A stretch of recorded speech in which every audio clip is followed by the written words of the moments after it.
The neon sign outside the dimly lit bar flickered against the damp pavement, its glow cutting through the misty night. Inside, laughter and low music mingled with the clinking of glasses.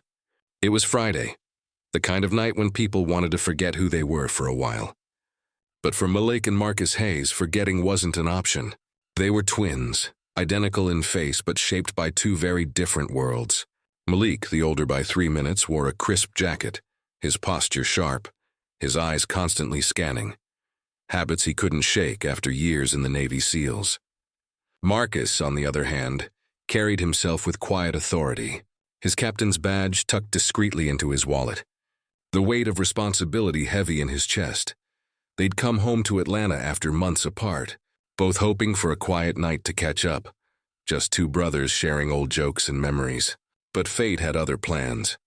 As they sat at the bar, sipping their drinks and laughing over childhood stories, the atmosphere shifted. A group of local men in uniform entered, 2 police officers and their sergeant, their laughter loud and entitled. One of them, Officer Brentley, had a smirk that could cut glass. He'd seen Malik and Marcus the moment they walked in. Something about 2 confident black men, well-dressed, comfortable, and at ease, didn't sit right with him. "Hey," Brentley said, stepping closer, voice laced with arrogance. "You boys lost or something? This ain't the part of town for—" Marcus turned, calmly setting his drink down. "For what exactly?" he asked, his tone cool but firm.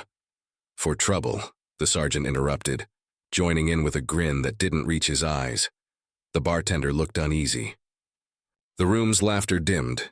Conversations faded. Malik leaned slightly toward Marcus, a small, subtle signal between them. The same kind they'd used during tactical missions and high-stakes negotiations alike. "We're just having a drink," Malik said evenly. "Is that a problem, officer?" "Depends," Brentley sneered. "You got ID?" The request wasn't about protocol. It was about power. Malik exchanged a glance with Marcus, then pulled his wallet out slowly.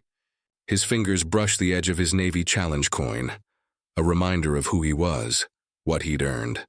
He placed his ID on the bar. Marcus did the same. Brentley snatched the IDs up, barely glancing before smirking. "Figures. You people always got a story." The phrase hit the air like a slap. Marcus's jaw tightened. He stood slowly, the chair scraping against the floor. "I think we're done here."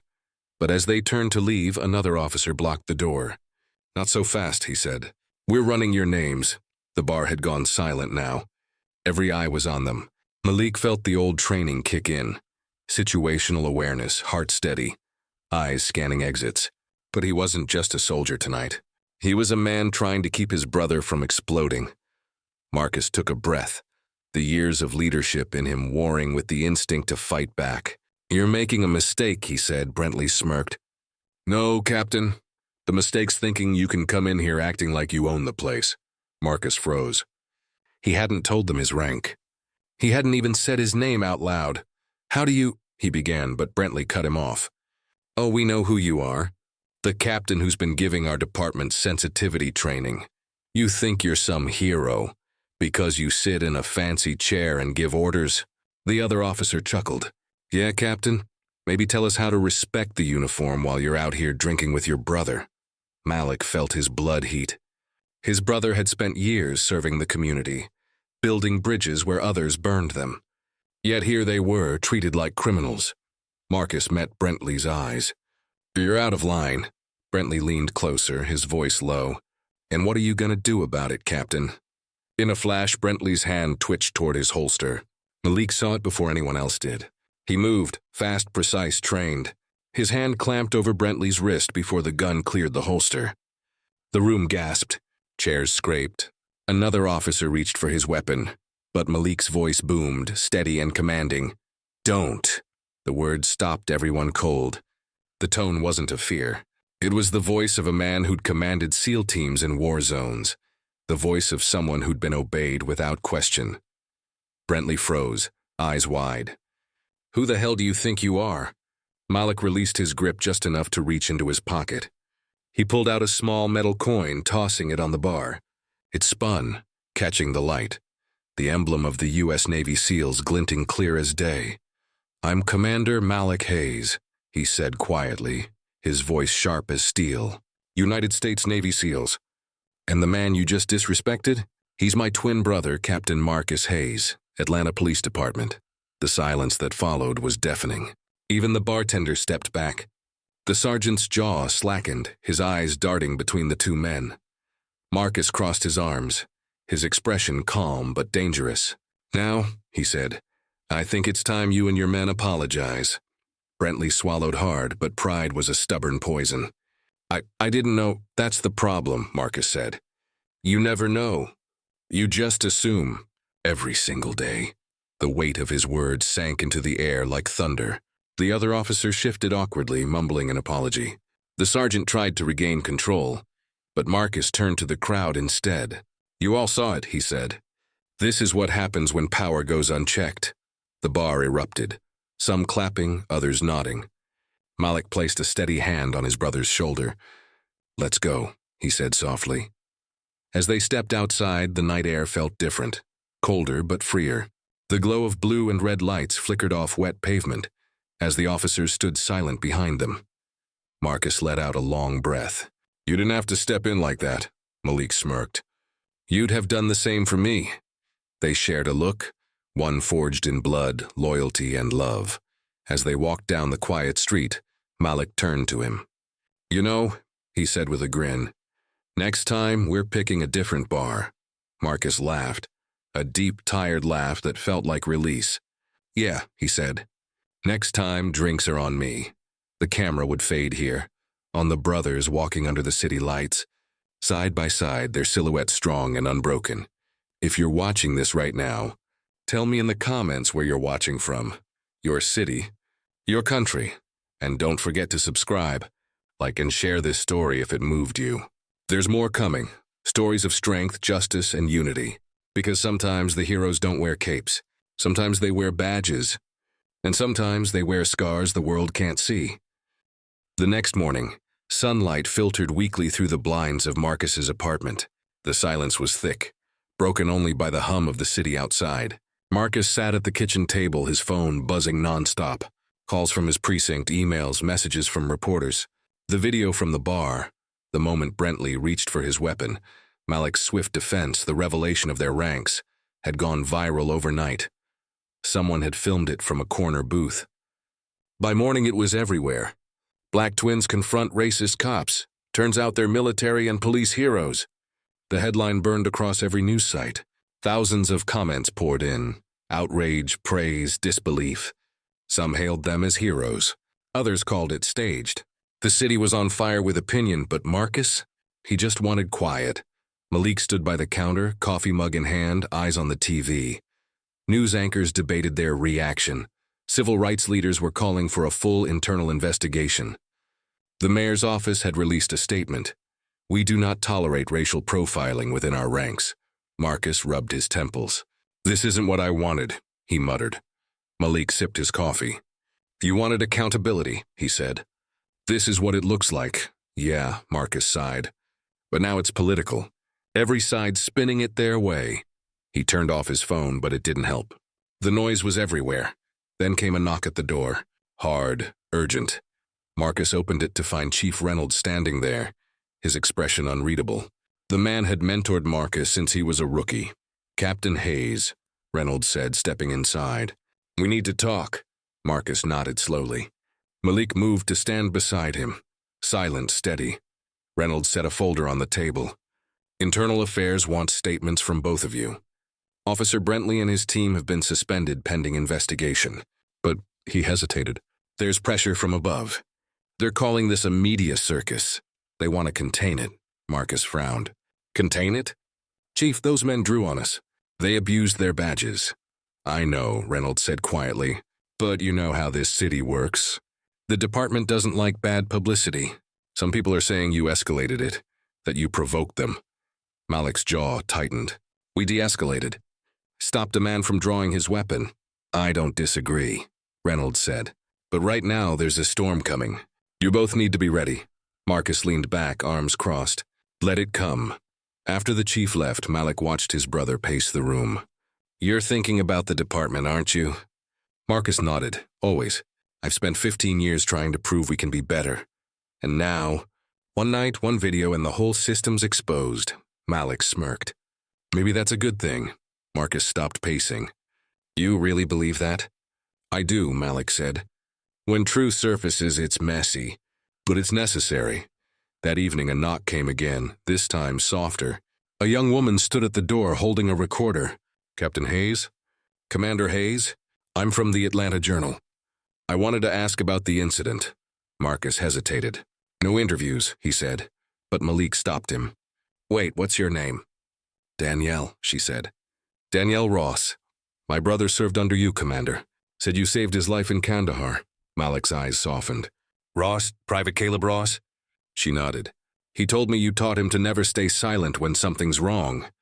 That's why I'm here. People need to hear the truth and from you. Marcus glanced at his brother, then sighed. 5 minutes, he said. They sat. Danielle asked careful questions, not about politics, but about principles. What it meant to wear a badge, what it felt like to be profiled by your own. Marcus spoke quietly but firmly. It's not about race alone. It's about respect and for the uniform for humanity. We can't keep pretending ignorance isn't a choice. Malik added, we've fought enemies overseas, but the hardest battles are the ones at home, the ones that test who we really are. When she left, the apartment was quiet again. Later that night, Marcus's phone buzzed once more, this time from an unknown number. He hesitated, then answered. Captain Hayes, a cold voice said. You think you can destroy good men's careers with your little viral stunt? Who is this? Marcus demanded. You've made powerful enemies, the voice continued. You and your brother should watch your backs. The line went dead. Malik stepped closer. What was that? Marcus looked at the screen. A warning. From who? Someone inside, Marcus said grimly. Someone scared we'll keep talking. Over the next few days, the threats escalated. Emails. Notes slipped under Marcus's office door. Anonymous calls. Malik, ever the soldier, began keeping watch from the street, his instincts sharp as ever. Then one night, Marcus returned home to find his door ajar. The apartment was dark. He stepped inside, his hand instinctively resting near his holster. Malik, he called softly. No answer. He moved slowly down the hallway, the tension electric. A shadow moved near the window. Marcus drew his weapon. Don't move! The figure froze. Then a familiar voice answered, low and calm. Easy, brother. Marcus exhaled. Malik stepped forward from the dark, his expression grave. We need to talk, he said. It's worse than we thought. He handed Marcus a flash drive. This came from a contact at the Pentagon. There's chatter. Someone's trying to discredit both of us. They're leaking false reports. Claims you were drunk that night. That I threatened the officers. Marcus's stomach dropped. They're setting us up. Yeah, Malik said grimly. They're protecting someone. Someone higher. For a moment, neither spoke. The only sound was the distant hum of sirens. Marcus finally said, Then we expose them. Malik smiled faintly. That's the captain I know. Outside, rain began to fall in slow, steady, like the city itself was holding its breath. But inside that small apartment, two brothers made a decision that would change everything. They wouldn't stay silent. Not this time. If you're still watching this video, tell me in the comments where you're watching from. Your city, your country, your story. And don't forget to like, share, and subscribe, because what comes next is the part they tried to bury. Marcus didn't sleep that night. He sat at the small dining table, the flash drive Malik had given him plugged into his laptop. Files filled the screen. Internal memos, emails, encrypted reports. The deeper he scrolled, the colder his blood ran. There it was. Doctored footage, fake timestamps, and falsified disciplinary records tied to his name. Someone high up was building a case to destroy them. Malik leaned against the wall, arms crossed. Told you. They're scared. Marcus turned the laptop toward him. Look at this. It's not just us. These files mention at least 3 other black officers. Suspended, reassigned, forced out. Someone's cleaning house quietly. Malik's jaw tightened. Systemic cover-up. If this goes public, they'll come for us, Marcus finished. Hard, but he wasn't afraid anymore. Something inside him had changed that night at the bar. The shame he'd once felt working under a system that didn't value him had turned into fire. By morning, they'd made a decision. They wouldn't run. They'd go straight to the people, the press, the city council, and the communities they'd sworn to protect. They started small. Malik reached out to his military contacts and men and women who owed him their lives. They verified the document's authenticity. Meanwhile, Marcus worked with Danielle Ross, the journalist who had visited them earlier. She was fearless and relentless, exactly what they needed. By the third day, a storm was brewing. A press conference was scheduled downtown, in front of the city hall. But not everyone wanted that to happen. That afternoon, as Marcus was driving to the station, a black SUV followed him for 8 blocks. When he turned suddenly into an alley, it sped off, tires screeching. He took a shaky breath. "They're watching us," he murmured into his earpiece. Malik's voice came through. "Let them watch. They'll see what accountability looks like." The next morning, the city hall steps were swarmed with cameras, reporters, and protesters. Signs waved in the air. "Justice for the Hayes brothers. Respect those who serve. No more silence." Marcus and Malik arrived together, in uniform. They stood side by side under the hot sun, the world's eyes fixed on them. Danielle stood at the microphone, introducing them. Marcus spoke first. His voice was calm but carried a weight that silenced the crowd. "We didn't come here to start a war," he began. "We came here because silence kills truth. I've served this city for 15 years. My brother has served this nation. We've both faced enemies abroad and injustice at home. But what we faced that night wasn't just racism. It was corruption." He paused, glancing at Malik. "Someone in this system wants to bury good men and women under lies. But we won't let them." Malik stepped forward next. "We were profiled because of our skin, then hunted because of our truth. But we're not here as victims. We're here as warriors for integrity. Every officer, every soldier who takes an oath must remember, loyalty to justice comes before loyalty to power." Gasps rippled through the crowd as Danielle connected her laptop to the projector behind them.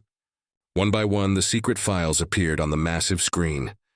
Emails between senior officers, orders to falsify reports, signatures from men in power who had built their careers on deceit. Reporters shouted questions. Cameras flashed. The city roared awake. That night, the video of the press conference went viral.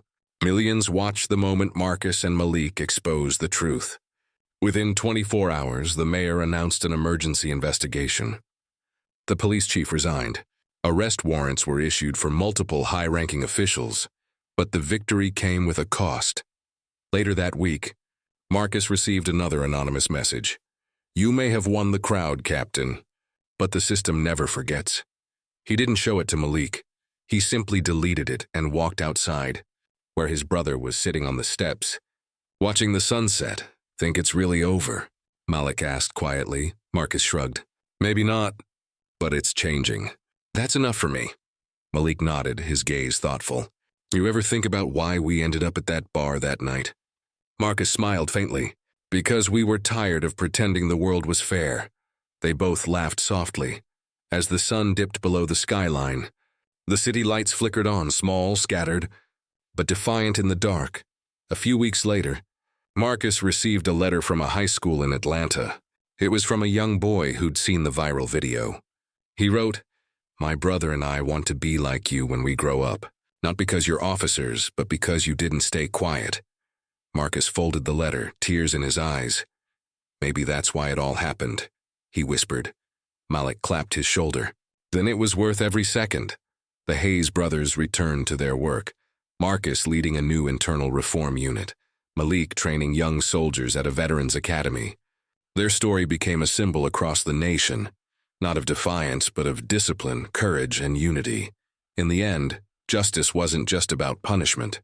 It was about change. And as they stood once more on those same city steps months later, this time for a memorial honoring fallen officers and soldiers, Marcus spoke words that echoed beyond the crowd. "Power can corrupt, fear can divide, but truth unites." If you're watching this video, comment where you're watching from. Your city, your country, your voice matters. Don't forget to like, share, and subscribe for more stories that reveal courage, justice, and hope. Because sometimes, standing up doesn't just change your story, it changes the world.